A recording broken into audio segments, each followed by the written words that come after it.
പ്രിയപ്പെട്ട എല്ലാ പഠിതാക്കൾക്കും ഹമാര അക്കാദമിയുടെ പുതിയൊരു എപ്പിസോഡിലേക്ക് ഹൃദയപൂർവ്വം സ്വാഗതം. ഹിന്ദിയിൽ നാലേനാൾ അല്ലെങ്കിൽ നാലാം നാൾ എന്നോ നാലേനാൾ എന്നോ നമ്മൾ മലയാളത്തിൽ പറയുന്ന വാക്കിന് പകരമായി ഹിന്ദിയിൽ ഉപയോഗിക്കുന്ന വാക്ക് നിങ്ങൾക്കറിയാമോ? നമുക്ക് ഈസി ആയിട്ട് പഠിക്കാം. നമ്മുടെ വീഡിയോ സ്കിപ്പ് ചെയ്യാതെ അവസാനം വരെ കാണുക. ഇഷ്ടപ്പെട്ടത് ലൈക്ക് ചെയ്യുക, അതുപോലെ നിങ്ങളുടെ കൂട്ടുകാർക്ക് ഷെയർ ചെയ്ത് കൊടുത്ത് സഹായിക്കുക. നിങ്ങൾ സബ്സ്ക്രൈബ് ചെയ്യാൻ ഒരിക്കലും മറക്കല്ലേ. നിങ്ങളുടെ കമൻറ്റുകൾ വളരെയധികം പ്രധാനപ്പെട്ടതാണ്. നാലാം നാൾ അല്ലെങ്കിൽ 4 നാൾ കഴിഞ്ഞ്, അതല്ലെങ്കിൽ 4 നാൾ മുന്നേ എന്ന്. അതോടൊപ്പം തന്നെ ഡെയിലി നിത്യോപയോഗ വാക്കുകൾ വളരെ ഈസി ആയിട്ട് നമുക്ക് പഠിക്കാം. ഒറ്റ പ്രാവശ്യം കേട്ടാൽ മതി. പിന്നെ എപ്പോഴും കേട്ട് കാണാപ്പാടൊന്നും പഠിക്കേണ്ട ആവശ്യമൊന്നുമില്ല. ഒറ്റ പ്രാവശ്യം കേട്ടാൽ മതി, ഓർമ്മയിലിരിക്കും നമ്മുടെ. അതെ, കാര്യങ്ങൾ പുതിയ രീതിയിൽ നമുക്ക് നല്ല രീതിയിലും ശ്രേഷ്ഠമായ രീതിയിലും അവതരിപ്പിക്കാൻ, പ്രസന്റ് ചെയ്യാൻ നമുക്ക് പഠിക്കാം. ബീത്താ ഹുവ സമയം. എന്താണ് ബീത്താ ഹുവ സമയം എന്ന് പറഞ്ഞാൽ? എന്താണ് ബീത്താ ഹുവ സമയം എന്ന് പറഞ്ഞാൽ? ബീത്താ ഹുവ സമയം, ബീത്താ ഹുവ സമയം, കഴിഞ്ഞു പോയ കാലം അല്ലെങ്കിൽ കഴിഞ്ഞു പോയ നാളുകൾ. കഴിഞ്ഞു പോയ കാലം അല്ലെങ്കിൽ കഴിഞ്ഞു പോയ നാളുകൾ എന്ന് പറയാൻ ബീത്താ ഹുവ സമയം, ബീത്താ ഹുവ സമയം.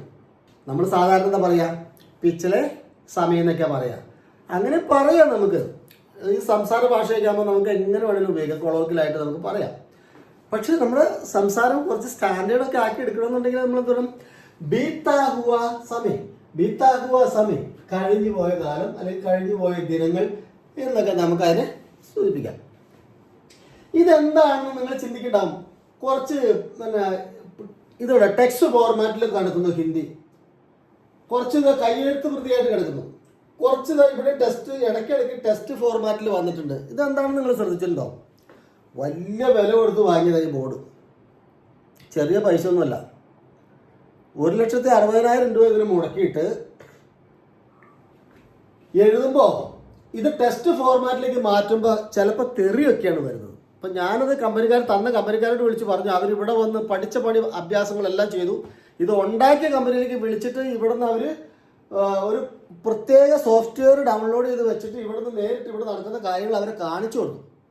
എന്നിട്ട് പിന്നെ മുങ്ങിയിട്ട് ഒരു അഡ്രസ്സും ഇല്ല, ശരിയാക്കി തരാതെ അപ്ഡേറ്റ് ചെയ്ത് ശരിയാവുമെന്നൊക്കെ പറഞ്ഞ് പോയതാണ്. പലവട്ടം ഇവിടെ വരുന്ന അപ്ഡേഷനിലൊക്കെ കൃത്യമായിട്ടെല്ലാം ഞാൻ ചെയ്യുന്നുണ്ട്, പക്ഷേ നടക്കുന്നില്ല. ഇതുണ്ടോ, ഇതൊക്കെ നമ്മളുണ്ടല്ലോ, ചിലപ്പോൾ നമുക്ക് ടെസ്റ്റ് ഫോർമാറ്റിലേക്ക് മാറ്റുമ്പോൾ ചിലത് തെറിയാണ് വരിക. ഒരിക്കലും കേട്ടിട്ടില്ലാത്ത തെറിയൊക്കെയാണ് ചിലപ്പോൾ വരിക. ഈ ബോർഡിൻ്റെ പേരാണ് സെൻസസ് ബോർഡ്. നിങ്ങൾ ഓർക്കണം കേട്ടോ. നിങ്ങളെ കാര്യം വാങ്ങാൻ പോകുമ്പോൾ നിങ്ങൾ ശ്രദ്ധിക്കണം. ഇതൊക്കെ ചെക്ക് ചെയ്തിട്ട് എടുക്കണം. മലയാളത്തിൽ 4 വാക്ക് ഉള്ള ഒരു സെൻറ്റൻസ് എഴുതിയാൽ അത് 4 ലൈനായിട്ട് മടങ്ങി വരും. ഇങ്ങനെ നീട്ടി നമ്മൾ ഇവിടം വരെ എഴുതിയിട്ട് അത് ടെസ്റ്റ് ഫോർമാറ്റിലേക്ക് മാറ്റുമ്പോൾ 4 എണ്ണമായിട്ട് മടങ്ങി നമ്മൾ എൻ്റർ അടിച്ച പോലെ ഇങ്ങനെ വരും. അതൊരു കണ്ടിയായിട്ടാണ് വരിക, അല്ലാതെ ഒരു ലൈനായിട്ട് കിട്ടില്ല. അങ്ങനെയുള്ള ഒരു പ്രത്യേകതയാണ് ഈ ബോർഡിന്. അപ്പോൾ അതുകൊണ്ട് നിങ്ങൾ ഓർക്കുക, നിങ്ങൾ ഈ size digital board interactive panel വലിയ വില കൊടുത്ത് മേടിക്കുമ്പോൾ ഓർക്കുക, ഈ സെൻസസ് എന്നുള്ള പേര് ഓർക്കണം കേട്ടോ. എന്തിനാണ് സെൻസസ് എന്നുള്ള പേര് നിങ്ങൾ ഓർക്കുന്നത്? ചതി പറ്റാതിരിക്കാൻ. ഇതാണ് സെൻസസ് ബോർഡിൻ്റെ കളി. മലയാളം എഴുതിയിട്ട് ടെസ്റ്റ് ഫോർമാറ്റിലേക്ക് മാറ്റുമ്പോൾ തെറിയൊക്കെ വരും. അത് നമ്മൾ ഒരിക്കലും കേട്ടിട്ടില്ലാത്ത തെറി. ബീത്തേ ഹുവേ മഹിനെ, ബീത്തേ ഹുവേ മഹിനെ, ബീത്തേ ഹുവേ മഹിനെ എന്ന് പറഞ്ഞാൽ എന്താ? ബീത്തേ ഹുവേ മഹിനെ എന്ന് പറഞ്ഞാൽ കഴിഞ്ഞ മാസമാണ്. പിച്ചളെ മഹിനെ നമ്മൾ പറയും അല്ലേ? പിച്ചളെ മഹിനെ എന്ന് പറയും. ബീത്തേ ഹുവേ മഹിനെ എന്ന് പറയും. ബീത്തേ ഹുവേ മഹിനെ, കഴിഞ്ഞ മാസം, അല്ലെങ്കിൽ പിച്ചളെ മഹിനെ. അത് ബീത്തേ ഹുവേ വർഷ, ബീത്തേ ഹുവേ വർഷ, ബീത്തേ ഹുവേ വർഷം എന്ന് പറഞ്ഞാൽ കഴിഞ്ഞ വർഷം എന്നാണ്.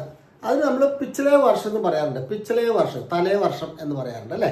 എന്നാൽ കഴിഞ്ഞ വർഷം എന്ന് തന്നെ നമുക്ക് പറയണമെന്നുണ്ടെങ്കിൽ എങ്ങനെ പറയും? ബീത്തേ ഹുവേ വർഷ, ബീത്തേ ഹുവേ വർഷം, കഴിഞ്ഞ വർഷം. അടുത്തത് ജീവൻ ബീത് ചുക്കാ ഹേ, ജീവൻ ബീത് ചുക്കാ ഹേ, ജീവിതം അങ്ങനെ കഴിച്ചുകൂട്ടി എന്നുള്ള അർത്ഥമാണ്. ജീവൻ ബീത് ചുക്കാ ഹേ, ഒരു പ്രകാരത്തിലൊക്കെ ജീവിതം അങ്ങോട്ട് കഴിച്ചു കൂട്ടി, ആ അർത്ഥത്തിലാണ് പറയുന്നത് കേട്ടോ. ജീവൻ ബീത് ചുക്കാ ഹേ, ജീവൻ ബീത് ചുക്കാ ഹേ. സന്തോഷമായിട്ട് വേണമെങ്കിൽ പറയാം നമുക്കത്, പക്ഷെ നമ്മുടെ അവതരണ ശൈലി ഒന്ന് മാറി സന്തോഷമായിട്ട് നമുക്ക് പറയാം. ബീത്താ ഹുവ ജീവൻ, കഴിഞ്ഞു പോയ ജീവിതം.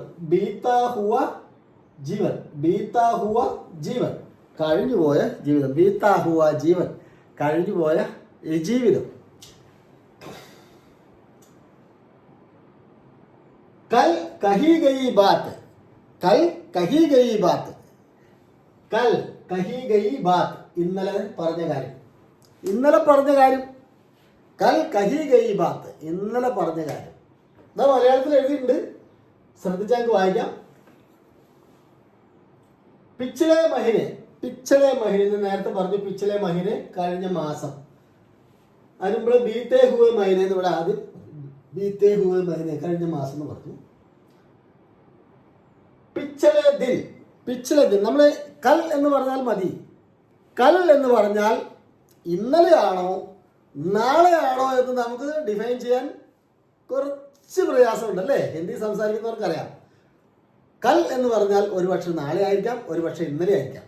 പക്ഷേ പിച്ചളെ ദിൻ എന്ന് പറഞ്ഞാൽ ഇന്നലെ എന്നുള്ള കാര്യം 100% ഉറപ്പാണ്. ഓക്കെ, പിച്ചളെ ദിൻ ഇന്നലെ, പിച്ചളെ ദിൻ ഇന്നലെ.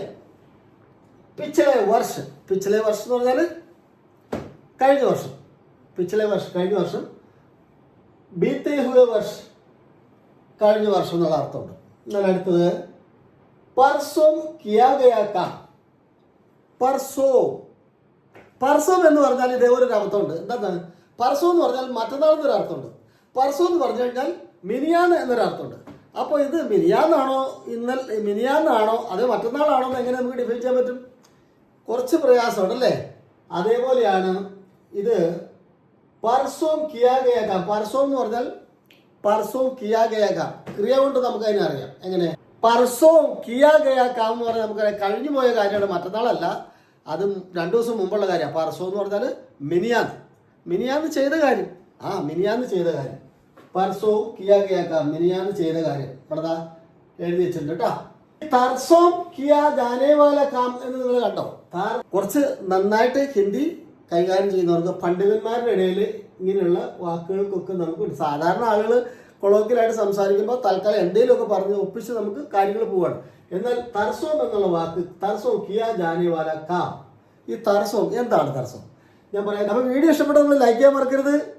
അതേപോലെ നിങ്ങൾ കൂട്ടുകാർക്ക് ഷെയർ ചെയ്ത് കൊടുക്കണം. സബ്സ്ക്രൈബ് ചെയ്തില്ല, ഇപ്പോൾ തന്നെ സബ്സ്ക്രൈബ് ചെയ്തേക്കണം. നല്ല അടിപൊളി വാട്സാപ്പ് ക്ലാസ്സിന് വേണ്ടി നിങ്ങൾ എൻ്റെ ഈ താഴെ കാണുന്ന നമ്പറിൽ നിങ്ങൾ ബന്ധപ്പെടുക. നമ്മളൊരു ഓഫറുണ്ട്, അടിപൊളിയായിട്ട് ഹിന്ദി പഠിപ്പിച്ചു തരാം. നിങ്ങൾക്ക് ഹിന്ദിയിൽ എന്ത് സംശയം ഉണ്ടെങ്കിലും തീർത്ത് ഹിന്ദിയിൽ എങ്ങനെ പഠിക്കണമെന്ന് നമ്മൾ പഠിപ്പിച്ചു തരും. പലതരം കോഴ്സുകൾ നമ്മൾ കൊടുക്കുന്നുണ്ട് ഹിന്ദിയിൽ. സംസാരിക്കാൻ പഠിപ്പിക്കുന്നുണ്ട്, എഴുതാൻ പഠിപ്പിക്കുന്നുണ്ട്, ഗ്രാമർ പഠിപ്പിക്കുന്നുണ്ട്, അക്കാഡമിക്കലായിട്ടുള്ള കാര്യങ്ങൾ നമ്മൾ പഠിപ്പിക്കും. അപ്പോൾ നിങ്ങൾ ഹിന്ദിയിൽ എന്ത് നല്ല ആവശ്യമുണ്ടെങ്കിലും നിങ്ങൾ ബന്ധപ്പെടാൻ മടിക്കരുത്. മേ പർസോം ബാജാർ ജാവുക, മേ പർസോം ബാജാർ ജാവുക, ഞാൻ മറ്റന്നാൾ മാർക്കറ്റിൽ പോകും, ചന്തയിൽ പോകും. ഞാൻ മറ്റന്നാൾ ചന്തയിൽ പോകും. ജാവുക എന്ന് പറയുമ്പോൾ മറ്റന്നാളാണെന്ന് മനസ്സിലാക്കാം. കാരണം ഇത് ജാവുക എന്നുള്ള വാക്ക് ഭാവികാലാണ്.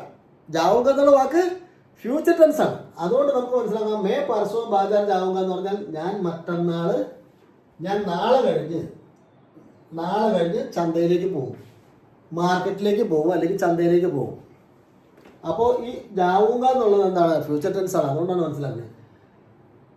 മേ പർസോം ബാജാർ ഗയാ ഥാ, മേ പർസോം ബാജാർ ഗയാ ഥാ എന്ന് പറഞ്ഞാലോ ഞാൻ മിനിങ്ങാന്ന് ചന്തയിൽ പോയിരുന്നു എന്നാണ്. അപ്പോൾ എന്താണ്? ഗയാ ഥാ എന്ന് പറയുന്നത് ഫ്യൂച്ചർ ടെൻസ് അല്ല, അത് പാസ്റ്റ് ടെൻസ് ആണ്, അത് ഭൂതകാലാണ്. അതുകൊണ്ടാണ് അത് മിനിങ്ങാന്നായത്. അങ്ങനെ ടെൻസ് ഉപയോഗിച്ചിട്ടാണ് ഇത് തിരിച്ചറിയാം. പർസോ എന്നുള്ള വാക്ക് മിനിങ്ങാന്നാണോ മറ്റന്നാളാണോ തിരിച്ചറിയുന്നത് എപ്പോഴാണ്? പിന്നീട് വരുന്ന അതിൻ്റെ ക്രിയയെ ആസ്പദപ്പെടുത്തിയിട്ടാണ് കേട്ടോ. ഇത് ജാവുക എന്ന് പറഞ്ഞത് ഫ്യൂച്ചർ ടെൻസ് ആയതുകൊണ്ട് അത് മറ്റന്നാളെന്ന് തിരിച്ചറിഞ്ഞു. അത് ഗയാത്ത, പർസോമേ ദില്ലി ഗയാത്ത, പർസോമേ ദില്ലി ഗയാത്ത എന്ന് പറഞ്ഞത് ഗയാത്ത എന്നുള്ളത് ഭൂതകാലാണ്, അത് പാസ്റ്റ് ടെൻസ് ആണ്. അപ്പം നമുക്ക് തിരിച്ചറിയാം ഇത് ഇവിടെ മിനിയാന്നാണ്. അപ്പം ഇത് മിനിയാന്നാണ്, ഈ പർസോ മിനിയാന്നാണ്, ഈ പർസോ മറ്റന്നാളാണ്, ഈ പർസോ മറ്റന്നാളാണ്, ഈ പർസോ മിനിയാന്നാണ്. അടുത്തതാണ് തർസോ. തർസോ ഹം തർസോം ആപ്കെ ഘർ ആയേംഗെ. ഇത് ആയേംഗെ എന്നുള്ളത് ഫ്യൂച്ചർ ടെൻസ് ആണ്, അറിയാലോ. ഹം എന്ന് പറഞ്ഞാൽ ഞങ്ങൾ അല്ലെങ്കിൽ നമ്മൾ എന്നാണ് അർത്ഥം. ആപ്കെ ഘർ എന്ന് പറഞ്ഞാൽ താങ്കളുടെ ഭവനത്തിൽ. ആയെങ്കെ വരും. ആപ്കെ ഘർ ആയെങ്കെ താങ്കളുടെ ഭവനത്തിലായിരിക്കും. ഹം ഞങ്ങൾ ആപ്കെ ഘറും ആയെങ്കെ. ഹം ആപ്കെ ഘർ ആയെങ്കെ ഞങ്ങൾ അങ്ങയുടെ ഭവനത്തിൽ വരും, അല്ലെങ്കിൽ താങ്കളുടെ ഭവനത്തിൽ വരും. എന്നാൽ തർസോം എന്ന് പറയുന്നത് എപ്പോൾ വരും എന്ന് പറയുന്നത് തർസോം എന്നിലാണ്. എപ്പോൾ വരും? തർസോം എന്താണ്? തർസോം എന്ന് പറഞ്ഞു കഴിഞ്ഞാൽ നമ്മൾ മലയാളത്തിൽ പറയുന്ന നാലാം നാൾ എന്നുള്ള അർത്ഥത്തിലാണ്. അതായത് ഇന്ന് മുതൽ നാലാമത്തെ ദിവസം, നാലാം നാൾ, നാലാം നാൾ, ഇന്ന് മുതൽ നാലാം നാൾ.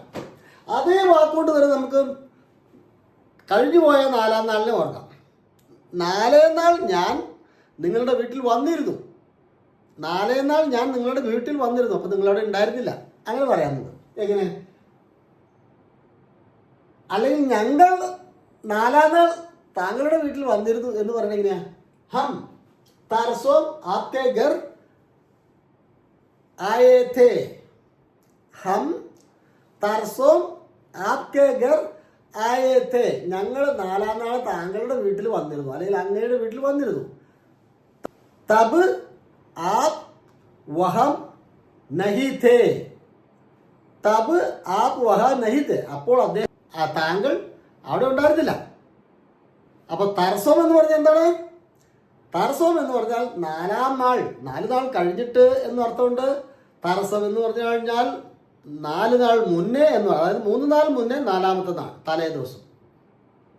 പർസം എന്ന് പറഞ്ഞാൽ 3ാം നാളാണ്. തർസം എന്ന് പറഞ്ഞാൽ 4ാം നാൾ. അത് ഓർത്തിരിക്കാൻ എളുപ്പമല്ലേ? തർസോം 4ാം നാൾ. പുറകിലോട്ട് 4 നാൾ, മുമ്പിലോട്ട് 4 നാൾ കേട്ടോ. അപ്പം എവിടെയാണ് അതിൻ്റെ ക്രിയയെ നോക്കിയിട്ടാണ് നമ്മളത് പാസ്റ്റ് ടെൻസ് ആണോ ഫ്യൂച്ചർ ടെൻസ് ആണോ തീരുമാനിക്കുക. നമ്മുടെ ഈ യൂട്യൂബ് ചാനൽ കണ്ടിട്ട് ഒരുപാട് ആൾക്കാർ എന്നെ വിളിച്ച് അത് എങ്ങനെ ഉപയോഗിക്കണം, വാക്കുകൾ എങ്ങനെ ഉപയോഗിക്കണം എന്ന് അവർക്ക് മനസ്സിലായി. അപ്പോൾ അവർ ജോലിയിൽ പ്രൊമോഷൻ ഉണ്ടായി, ശമ്പളം വർധന കിട്ടി, അവരുടെ വിദ്യാഭ്യാസത്തിനനുസരിച്ച് യോഗ്യതയ്ക്കനുസരിച്ചുള്ള നല്ല ജോലി കിട്ടി. നിങ്ങൾക്ക് വേണ്ടേ? എങ്ങനെ കിട്ടണ്ടേ? തീർച്ചയായിട്ടും ഈ ഒറ്റ മാസം കൊണ്ട് അടിപൊളിയായിട്ട് ഹിന്ദി പഠിപ്പിച്ചു തരാം. 100% കോൺഫിഡൻസ്, 100% ഗ്യാരണ്ടി. അപ്പോൾ 3 മാസം കൊണ്ട് നമ്മൾ പഠിക്കും. 3-1 ഫീസ് കൊടുത്ത് പഠിക്കാനുള്ള ഒരു ബെസ്റ്റ് ഓഫറാണ്. ഫ്ലുവൻ്റ് ആയിട്ട് ഹിന്ദി സംസാരിക്കാൻ നമ്മൾ പഠിക്കും. അതും ഉത്തരേന്ത്യൻ ശൈലിയിൽ. പാകിസ്ഥാനികളോടോ ബർമ്മക്കാരോടോ ബംഗ്ലാദേശുകാരോടോ നോർത്തിലെ ഏത് ആളുകളോടോ നമുക്ക് ഹിന്ദിയിൽ ഈസി ആയിട്ട് സംസാരിക്കാം. അവർ പറയും നമുക്ക് വളരെ പെട്ടെന്ന് കാച്ച് ചെയ്യാം. ഓഫർ തീരുമ്പോൾ പെട്ടെന്ന് നിങ്ങളുടെ സീറ്റ് ഉറപ്പാക്കും.